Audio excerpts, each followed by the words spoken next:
आप एक्सपेक्ट कर रहे हैं उसके साथ। जब हम प्रोजेक्ट डिजाइन कर रहे होते हैं उसके कुछ एलिमेंट्स होते हैं, उसमें हम फॉलो करते हैं दो मॉड्यूल्स, एक लॉजिक मॉडल है और एक है वर्क ब्रेकडाउन स्ट्रक्चर। सबसे पहले हमारे पास जो चीज होती है प्रोजेक्ट मैनेजमेंट में वो आती है कि हमारे पास गोल्स या ऑब्जेक्टिव्स होते हैं जिनको डिलीवर करना होता है। मिसाल के तौर पे आप एक फंक्शनल मैनेजर हैं और आप चाहते हैं कि मेरे फंक्शन की कॉस्ट, या मैनेजमेंट की रिक्वायरमेंट है आपसे कि इस साल 2021 में आपके फंक्शन की कॉस्ट 20% लेस होनी चाहिए वर्सेस 2020। 2020 की निस्बत आप अपनी कॉस्ट को रिड्यूस करना चाहते हैं बाय 20%। ये आपका एक गोल या ऑब्जेक्टिव है।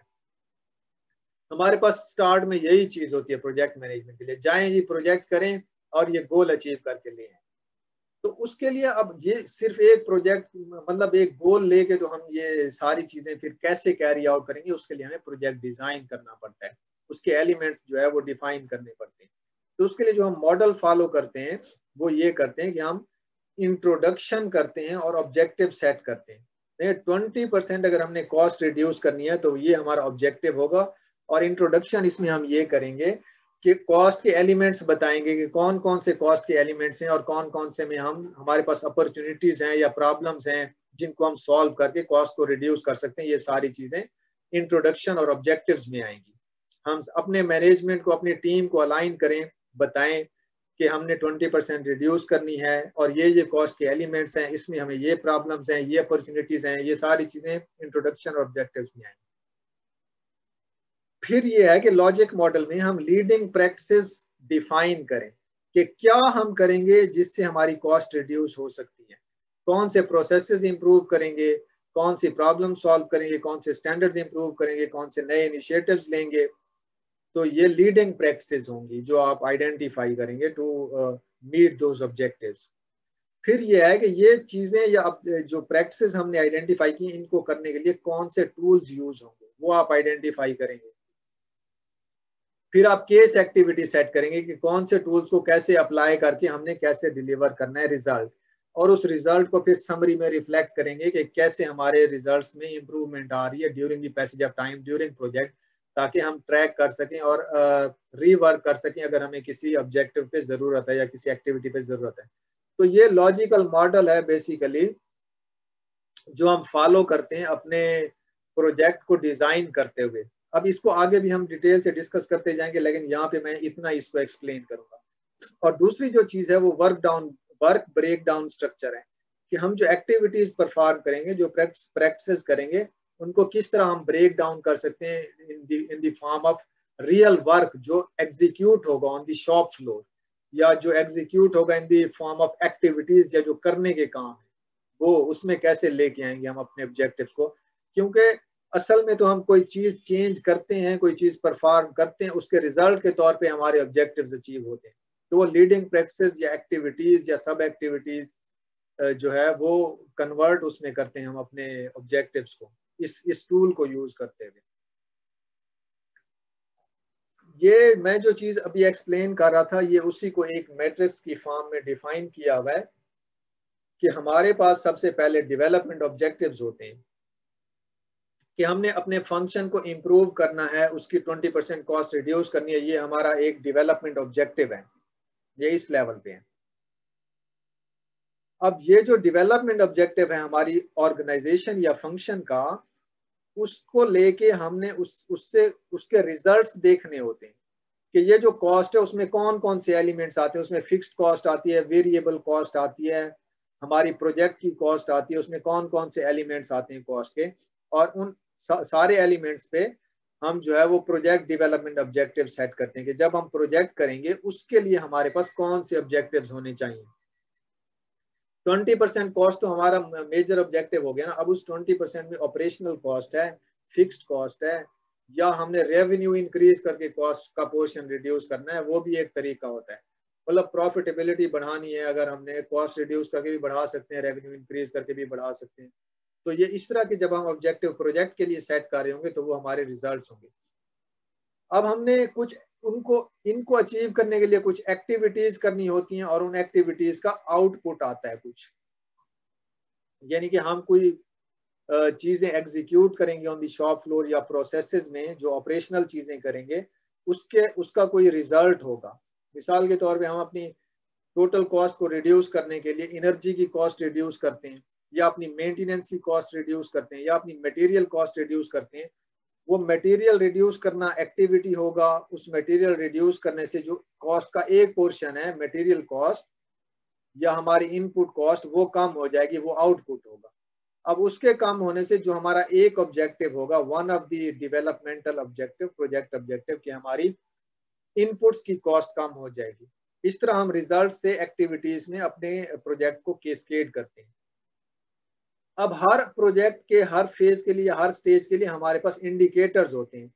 यहाँ पे इम्पैक्ट इंडिकेटर होता है कि हमारा ऑर्गेनाइजेशन लेवल पे या कल्चरल लेवल पे क्या चेंज आ रही है प्रोजेक्ट करने से। यहाँ पे आउटकम इंडिकेटर होते हैं कि जो हमने एक्टिविटीज परफॉर्म की हैं या हमने परफॉर्मेंस बेहतर की है उनका आउटपुट क्या आया है, क्या हमारा गोल अचीव हो रहा है या नहीं।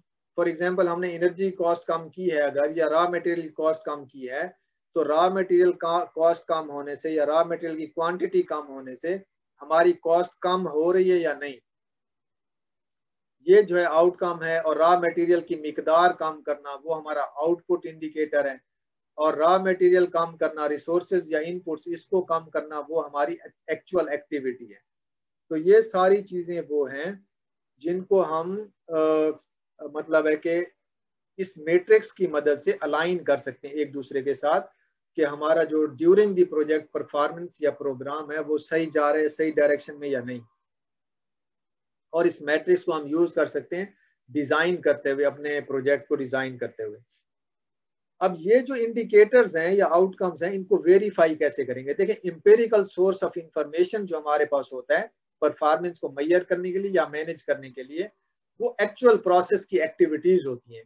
कि हम जहाँ पे इनपुट्स को कम कर रहे हैं वो हमारी एक्चुअल प्रोसेस है, वो हमारा एक्चुअल काम है जो हम कर रहे हैं। उन इनपुट्स को कम करने की वजह से हमारी जो इंफॉर्मेशन है वो चेंज होगी उस रॉ मटेरियल से रिलेटेड, कि अब पहले मिकदार इतनी थी, अब इतनी यूज हो रही है। तो ये सोर्स ऑफ इंफॉर्मेशन जो हमारे पास होता है वो एक्चुअल हमारा प्रोसेस होता है, और उस सोर्स ऑफ इंफॉर्मेशन को हम यूज करते हैं इन इंडिकेटर्स को मेजर करने के लिए। जो हमारे परफॉर्मेंस इंडिकेटर्स हैं, इनको मेजर करने के लिए यूज करते हैं। और इस सारे एक्टिविटीज के दौरान जो हमारे करने के काम है, इसमें हम अजम्पशंस और रिस्क्स को अपने साथ रखते हैं। हर स्टेज पे अजम्पशंस भी लेते हैं कि बजट करते हुए हमारी क्या अजम्पशंस हैं, इन्फ्लेशन का हम कितना रेट ले रहे हैं, हमारी प्रोडक्शन की रिक्वायरमेंट कितनी है, ये सारी अजम्पशंस होंगी। और एक्सटर्नल फैक्टर्स जो होंगे, जो उन पे मतलब इफेक्ट कर रहे होंगे, उनको हम रिस्क्स में लेंगे।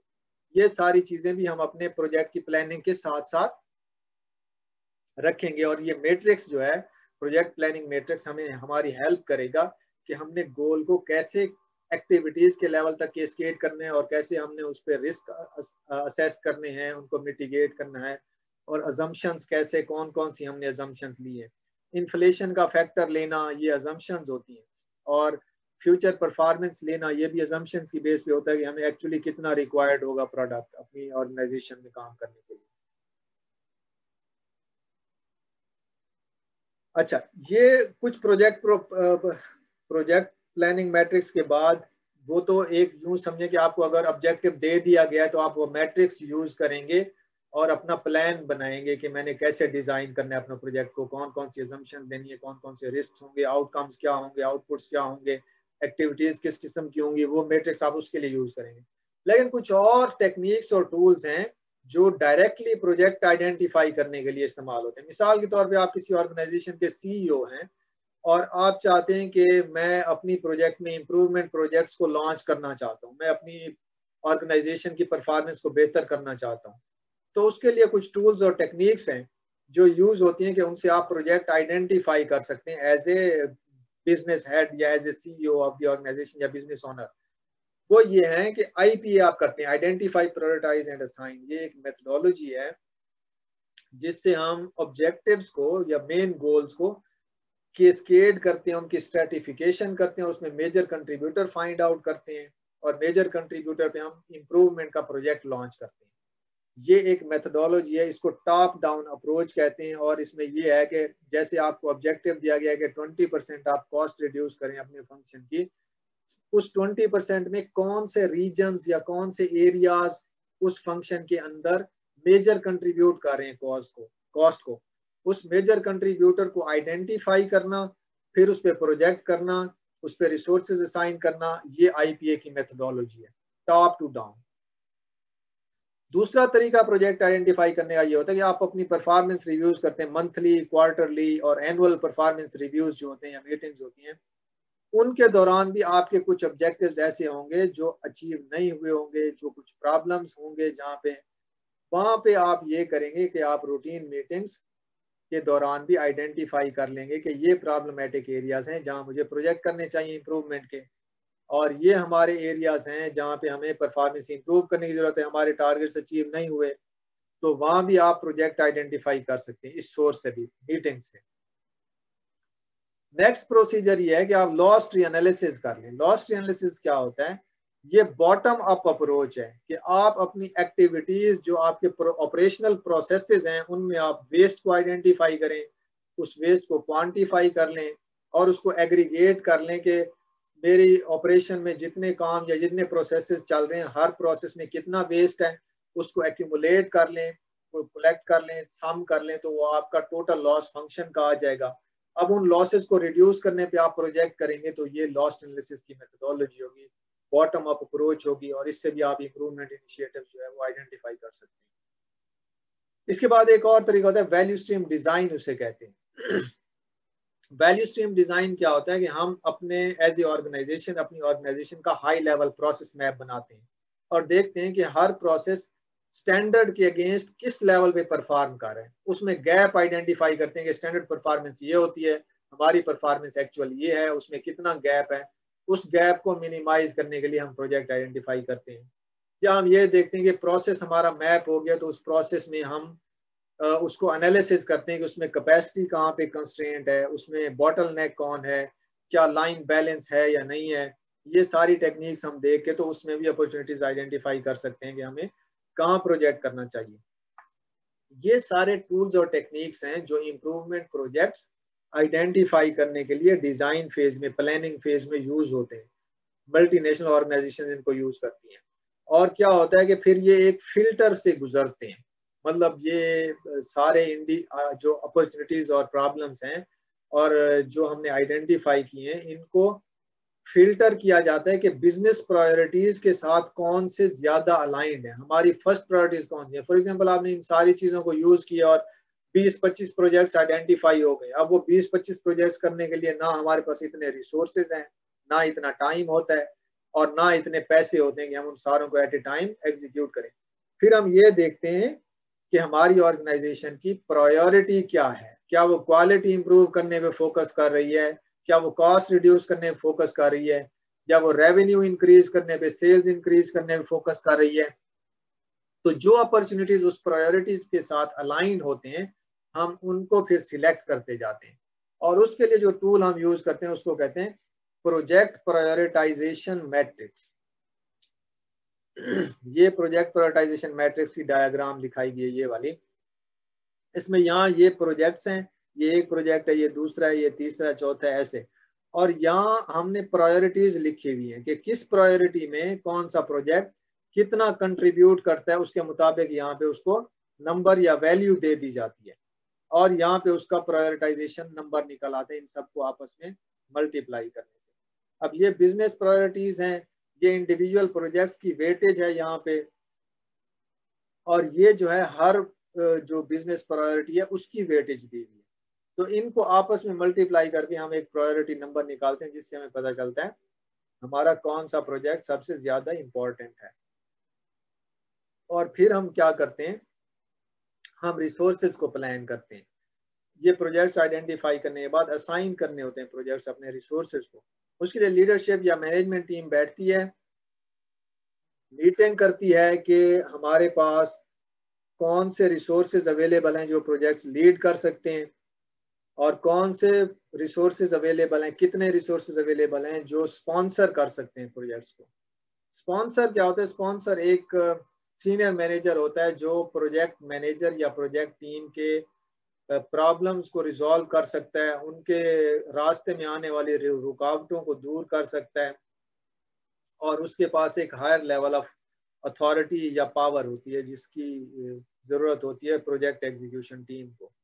तो ये दोनों क्रिटिकल रोल प्ले करते हैं प्रोजेक्ट की सक्सेस में, और अगर इन रिसोर्सेज का नंबर कम हो तो फिर ये है कि हम प्रोजेक्ट को एग्जीक्यूट नहीं करवा सकते सही तरह से। ये हमारे पास लिस्ट ऑफ प्रायोरिटाइज प्रोजेक्ट्स थी। उसके बाद हमने रिसोर्सेज देखे और रिसोर्सेज के मुताबिक उन प्रोजेक्ट्स को असाइन किया जितने पॉसिबली हम कर सकते हैं प्रोजेक्ट एट ए टाइम। अच्छा, उसके बाद ये है कि हम फिर उसी लॉजिकल मॉडल को जो है वो एग्जीक्यूट करेंगे, फॉलो करेंगे। उसमें यह है कि अपॉर्चुनिटी टू इंक्रीज एफिशिएंसी है। अब ये लॉजिकल मॉडल में कैसे फिट होगा, इसमें हम देखें इनपुट्स हैं, एक्टिविटीज हैं। इनपुट्स और एक्टिविटीज जो है वो क्या है, अपॉर्चुनिटी टू इंक्रीज एफिशिएंसी है। यानी ये हम जो चीजें करेंगे इनसे एफिशिएंसी इनहांस होगी और इनका जो आउटपुट, आउटकम और इम्पैक्ट मेजर करेंगे हम, वो क्या होगा, इफेक्टिवनेस को इंश्योर करेगा। देखें, हम कॉस्ट रिड्यूस करना चाह रहे हैं और कॉस्ट रिड्यूस करने में हम अगर क्वालिटी खराब कर लें प्रोजेक्ट्स की तो क्या वो इफेक्टिव होगा? वो एफिशिएंट तो होगा, हमने कॉस्ट तो रिड्यूस कर दी है, लेकिन वो हमें चाहिए नहीं था। हम क्वालिटी की कॉस्ट, क्वालिटी खराब करके कॉस्ट कभी भी रिड्यूस नहीं करना चाहते थे। तो वो एफिशिएंसी तो है लेकिन इफेक्टिवनेस नहीं है। इसलिए हम आउटपुट और आउटकम को और उसका जो कल्चर पे या ओवरऑल इन्वायरमेंट पे इम्पैक्ट है उसको हम अलहदा से साथ उसके अलाइन करते हैं, मेजर करते हैं। तो ये चीजें हैं जो मतलब है कि इम्पॉर्टेंट हैं। इस लॉजिकल मॉडल के हवाले से हमें ये लॉजिकल मॉडल हेल्प करता है कि हम कैसे एक्टिविटीज को अपने आउटकम और रिजल्ट्स के साथ अलाइन कर सकते हैं। अब अगर आउटपुट और आउटकम का आपको नहीं सही तरह से क्लियर हो रहा तो मैं एक एग्जांपल दे देता हूं कि आपने अगर एनर्जी कॉस्ट कम करनी थी और एनर्जी कॉस्ट कम करने के लिए आपने एक एक्टिविटी की है। एक्टिविटी क्या की है आपने, अपने जो लाइट सोर्सेज हैं उनको रिप्लेस कर दिया। पहले वो एनर्जी सेवर से, अब आपने वहां पे एलईडी लाइट्स लगा दी। ये जो काम आपने किया ये एक्टिविटी की है। उसका आउटपुट क्या होना चाहिए कि जो वोल्टेज या जो एम्पेयर्स हैं, जो इलेक्ट्रिसिटी यूनिट्स की कंजम्पशन है वो कम हो जानी चाहिए। ये आउटपुट है। अब वो यूनिट कम हुए हैं तो उससे एनर्जी की कॉस्ट कम हो जानी चाहिए, ये आउटकम है उसका, यानी कॉस्ट कम हो रही है। अब कॉस्ट कम हो रही है और उसका इम्पैक्ट क्या है, उसका सेविंग पे भी इम्पैक्ट आना चाहिए, एफिशिएंसी पे भी इम्पैक्ट आना चाहिए, क्वालिटी पे भी इम्पैक्ट आना चाहिए और ओवरऑल कल्चर पे या इन्वायरमेंट पे भी, एनर्जी सेविंग पे भी इम्पैक्ट आना चाहिए। ये तीनों चीजों पे इम्पैक्ट पॉजिटिव आ रहा है या नहीं, इसलिए हम ये इफेक्टिवनेस इंश्योर करते हैं। और ये सारे परफॉर्मेंस इंडिकेटर्स हैं, जो आउटपुट, आउटकम और इम्पैक्ट हैं, ये सारे परफॉर्मेंस इंडिकेटर्स होते हैं लेकिन डिफरेंट लेवल्स पे होते हैं। हर लेवल पे एक दूसरे को ये सपोर्ट करते हैं। अब ये दूसरा इंपॉर्टेंट प्रोजेक्ट डिजाइन में जो हमारे पास टूल है वो है वर्क ब्रेक डाउन स्ट्रक्चर का। वर्क ब्रेक डाउन स्ट्रक्चर क्या होता है कि हमने, ये तो एक एक्टिविटी की एग्जांपल दी ना, लाइट सोर्सेज को रिप्लेस करने वाली। अब हम इस तरह की बहुत सारी एक्टिविटीज करेंगे तो हमारी 20% कॉस्ट रिड्यूस होगी। इस सिर्फ एनर्जी का इम्पैक्ट इतना नहीं होगा। तो हम क्या करेंगे, हम डिफरेंट किस्म की एक्टिविटीज डिफरेंट फंक्शंस में या डिफरेंट यूनिट्स में एग्जीक्यूट या स्टार्ट करेंगे। तो सबके लिए कुछ इनपुट्स यूज होंगे, डिफरेंट किस्म की एक्टिविटीज के लिए ये इनपुट्स यूज होंगे, यहाँ ये इनपुट्स यूज होंगे, यहाँ ये इनपुट्स यूज होंगे, यहाँ ये मटेरियल यानी कि रिक्वायर्ड होगा या सोर्सेज रिक्वायर्ड होंगे, वो सारे इनपुट। फिर वो एक्टिविटीज एग्जीक्यूट करेंगे और उनका कुछ आउटपुट आएगा। हर एक्टिविटीज के सेट का अलग से आउटपुट आएगा। उस आउटपुट को हम अलाइन करेंगे क्या उससे वो पॉजिटिव आउटकम भी आ रहा है या नहीं इन टर्म्स ऑफ रिजल्ट, और उसका कल्चर पे इम्पैक्ट कैसे आ रहा है, वो पॉजिटिव इम्पैक्ट आ रहा है या नहीं। ये सारी एक्टिविटीज का ऐसे हम अलाइन करेंगे तो ये टूल हमें हेल्प करेगा कि हम एक्टिविटीज में अपनी ब्रेक डाउन करके structure, work break down structure को अलाइन कर सकते हैं with the logical model, logical model के टेम्पलेट के साथ, कि क्या वो वाकई हमें वो इम्पैक्ट दे रहा है जो कल्चर में चाहिए इंप्रूवमेंट या इन्वायरमेंट में चाहिए इंप्रूवमेंट। तो ये बेसिकली की है। अगर वर्क ब्रेक डाउन स्ट्रक्चर आपने अलाइन कर ली है और वो इंश्योर कर रहे हैं कि आउटकम और इम्पैक्ट जो है आपका वही आएगा जो आप डिजायर कर रहे हैं, तो आपका प्रोजेक्ट सक्सेसफुल होगा।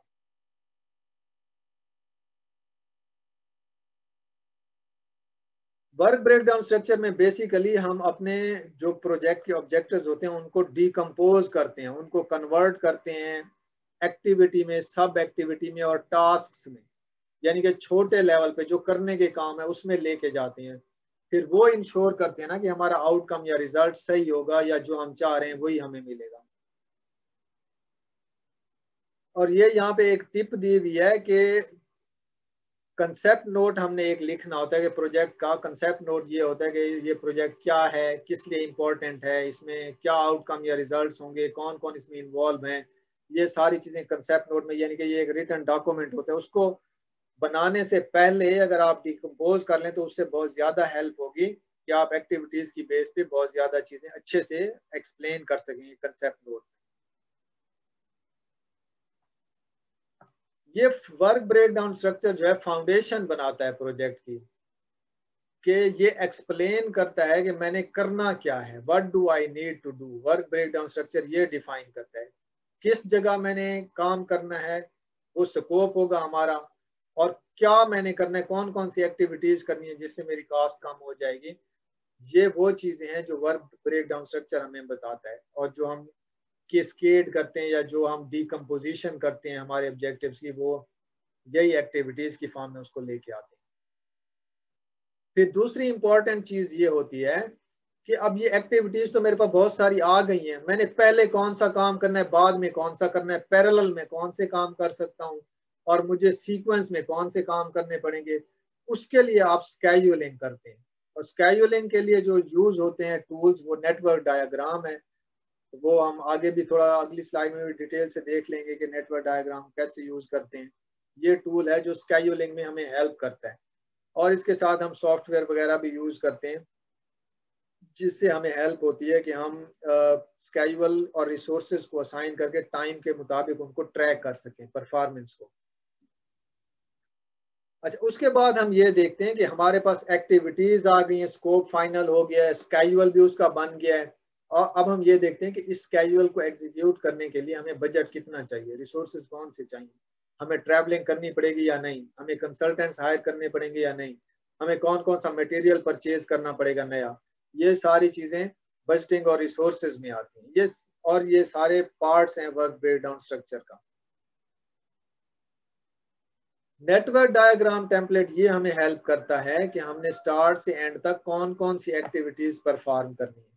जब प्रोजेक्ट स्टार्ट करना है तब हमने क्या करना है, और एंड तक हमने कौन कौन सी एक्टिविटीज करनी है। एक्टिविटी 1 है, ये 2, ये 3, ये 4 है, या ये 2 है, ये 3 है, या 4 है, उसकी सीक्वेंस बन जाएगी।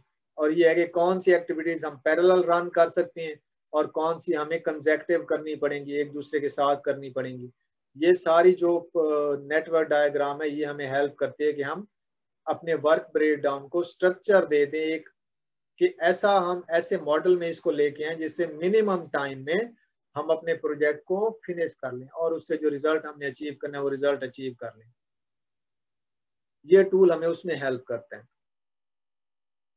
अच्छा, ये देखिए, हमने एक ऑब्जेक्टिव लिया था कि हमने 20% रिड्यूस करनी है कॉस्ट। अब यहाँ पे इम्पैक्ट या असल ऑब्जेक्टिव, जो फंडामेंटल ऑब्जेक्टिव है, वो ये दिया गया है कि 20% प्राइवेट सेक्टर में सेविंग हमें चाहिए। यानी जो हमारी ऑर्गेनाइजेशन में प्राइवेट सेक्टर का कंट्रीब्यूशन है या उसकी कॉस्ट कंट्रीब्यूशन है, उस कॉस्ट कंट्रीब्यूशन में हमें 20% सेविंग देनी है। ये हमारा इम्पैक्ट है एक्चुअल। अब उसका आउटकम नंबर 1 क्या है? आउटकम नंबर 1 ये है, 2 या 3 हो सकते हैं आउटकम जो ड्राइवर होंगे बेसिकली इस इम्पैक्ट को क्रिएट करने के लिए। वो reduction of time to obtain new licence. अब हम न्यू लाइसेंस किसी चीज का लेते हैं, उसमें एक्सटर्नल कंसल्टेंट्स वगैरह को यूज करते हैं या एक्सटर्नल एजेंसीज को यूज करते हैं, तो वो उसका टाइम अगर हम कम कर लें तो हमारी कॉस्ट उससे कम हो सकती है। ये इसका आउटकम हो गया। अब आउटपुट क्या है कि हम आउटपुट हमारा ये है, हम लाइसेंसिंग प्रोसेस को रिफॉर्म करें। वो कैसे रिफॉर्म कर सकते हैं? ये आउटपुट होगा प्रोसेस, यानी कि इंप्रूव हो रहा है या नहीं। उससे ये एक्टिविटीज करेंगे कि हम मेजर करें, मैप करें एज इज प्रोसेस कि करंटली हमारा प्रोसेस कैसे परफॉर्म कर रहे हैं, और हमारा प्रोसेस री इंजीनियर करें हम कि फ्यूचर में हमारा प्रोसेस कैसे परफॉर्म करेगा, कैसे हम एक्टिविटीज करेंगे जिससे हमारा लाइसेंसिंग का टाइम कम हो जाएगा। डेफिनेटली कुछ एक्टिविटीज हम उसमें से एलिमिनेट करेंगे, कुछ कंबाइन करेंगे, कुछ रिड्यूस करेंगे, जिससे हमारा जो है वो टाइम कम हो जाएगा, जो हमारा पर्पस है। अब ये ऐसे अलाइन किया हुआ है ऑब्जेक्टिव्स को आउटकम और आउटपुट के साथ और एक्टिविटी तक, और ये एक्टिविटीज उठा के हम इधर सब एक्टिविटी के लेवल पे ले आते हैं, और इस सब एक्टिविटी वाला जो पोर्शन है इसको हम फिर स्केड्यूल करते हैं, रिसोर्सेज असाइन करते हैं, उसकी स्टार्ट और एंड डेट असाइन करते हैं। तो ये हमारा वर्क ब्रेक डाउन स्ट्रक्चर बन जाता है हमारे एक्चुअल गोल से। ये डिजाइनिंग है प्रोजेक्ट की, ये कोर है। अगर ये वाला काम आप अच्छे से करेंगे तो मैं मतलब है कि बहुत ज्यादा कॉन्फिडेंट हूँ, 90% 95% चांसेस होते हैं कि हम सक्सेसफुली प्रोजेक्ट को कैरी आउट कर सकेंगे अगर इस लेवल तक की आप प्लानिंग करते हैं तो। अब जब एक्टिविटीज डिफाइन हो जाती हैं, उनकी डिस्क्रिप्शन आ जाती है, तो फिर वो उसका आउटकम क्या होता है? आउटकम ये होता है कि हमारे पास एक प्रोजेक्ट स्केड्यूल आ जाता है। ये हमारा प्रोजेक्ट स्केड्यूल, जो या तो हम प्रोजेक्ट माइक्रोसॉफ्ट प्रोजेक्ट में बनाते हैं या एक्सेल में भी बना सकते हैं। ये स्केड्यूल या प्लान होता है जिसको फिर हम ट्रैक करते रहते हैं during our project execution. Total जो उसका टाइम पीरियड होता है उसमें हम इस स्केड्यूल को ट्रैक करते रहते हैं। जो हमने एक्टिविटीज बनाई हुई है वो एग्जीक्यूट टाइम पे होती रहेंगी। जहाँ हर्डल्स आएंगे वहां उनको रिमूव करते जाएंगे, जहाँ प्रॉब्लम आएगी सॉल्व करते जाएंगे, तो रिजल्ट्स हमारे जो है वो अचीव होते जाएंगे। ये एक हाई लेवल दिखाने का तरीका है किसी प्रोजेक्ट को कि कैसे हमने डिफरेंट एक्टिविटीज कौन सी पैरेलल करेंगे, कौन सी सीक्वेंस में करेंगे, और किस ड्यूरेशन में कौन सी एक्टिविटीज कंप्लीट होंगी, कौन सी प्लान्ड है अभी चल रही है। ये हाई लेवल ऐसे भी दिखा सकते हैं प्लान हम। ये डिटेल्ड वाला प्लान है थोड़ा, ये हाई लेवल है। अब इसी को अगर हम डिटेल में दिखाना चाहें माइक्रोसॉफ्ट प्रोजेक्ट में बना के, माइक्रोसॉफ्ट प्रोजेक्ट टूल है, एक सॉफ्टवेयर है माइक्रोसॉफ्ट का जो प्रोजेक्ट मैनेजमेंट में बहुत ज़्यादा एक्सटेंसिवली यूज होता है, और ये बेसिकली एक्टिविटीज़ को डिफाइन करके रिसोर्सेज असाइन करता है, फिर टाइम एलोकेट करता है, फिर उसका ट्रैकिंग करता है कि ये परफॉर्मेंस जो है वो सही जा रही है, कितने परसेंट कंप्लीट है, कितने परसेंट प्लान है, इनकम्प्लीट है, ये डिटेल वो बताता है। और ये हेल्प करता है बहुत ज़्यादा प्रोजेक्ट की प्लानिंग में और एग्जीक्यूशन में। तो ये जो है अब डिटेल्ड प्रोजेक्ट प्लान है जो माइक्रोसॉफ्ट प्रोजेक्ट में बना हुआ है। इसमें यहाँ पे एक्टिविटीज हैं किसी प्रोजेक्ट की, यहाँ पे डिफरेंट एक्टिविटीज लिखी हुई हैं, ये उसका ड्यूरेशन है, ये टोटल प्रोजेक्ट का ड्यूरेशन आ रहा है ये वाला, और ये कौन से रिसोर्सेज कर रहे हैं प्रोजेक्ट, और ये कितने परसेंट कंप्लीट हो गई एक्टिविटीज। यहाँ पे उसका ग्राफिकल रिप्रेजेंटेशन विद रिसोर्स का नाम आ रही है कि इसका कौन रिस्पॉन्सिबल था, ये कंप्लीट हुई है या नहीं हुई। तो ये बेसिकली वक्त के साथ साथ अपडेट करते रहते हैं हम, डायनामिक प्लान होता है, और ये हमारे पास जो है वो हमें ट्रैकिंग करवाता रहता है कि किस तरह से प्रोजेक्ट हमारा प्रोग्रेस किस तरह से जा रही है। कहीं रोड ब्लॉक्स आते हैं तो वो हमें रिमूव करने होते हैं। इस तरह का प्रोजेक्ट प्लान डिटेल्ड बनाएंगे तो फिर हमारी सक्सेस जो है वो इंश्योर होगी। अच्छा, जब हम एग्जीक्यूट कर रहे होते हैं प्लान को तो उसमें डिफरेंट प्रॉब्लम्स आते हैं डेफिनेटली। कहीं रोड ब्लॉक आता है, कहीं कोई एक्टिविटी नहीं कैरी आउट हो सकी, कहीं हमें रिसोर्सेज चाहिए, कहीं बजट रिक्वायर होते हैं, तो उसके लिए हम एक्शन प्लान बनाते हैं।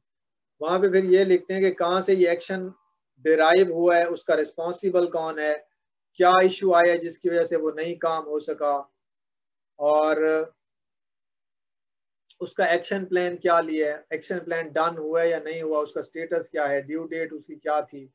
ये सारी चीजें जो है हम इस तरह से ट्रैक करते रहते हैं एग्जीक्यूशन और प्रोग्रेस को, और उस पर जो रिक्वायर्ड एक्शन हो वो लेते रहते हैं, तो हमारा प्रोजेक्ट जो है वो सक्सेसफुली कैरी आउट होता है। अच्छा, ये हमने प्रोजेक्ट डिजाइनिंग और प्लानिंग का फेज कंप्लीट किया है। अभी बहुत ज्यादा इंपॉर्टेंट टूल्स हमने डिस्कस किए हैं। इसमें अगर आपका कोई क्वेश्चन है तो पूछें।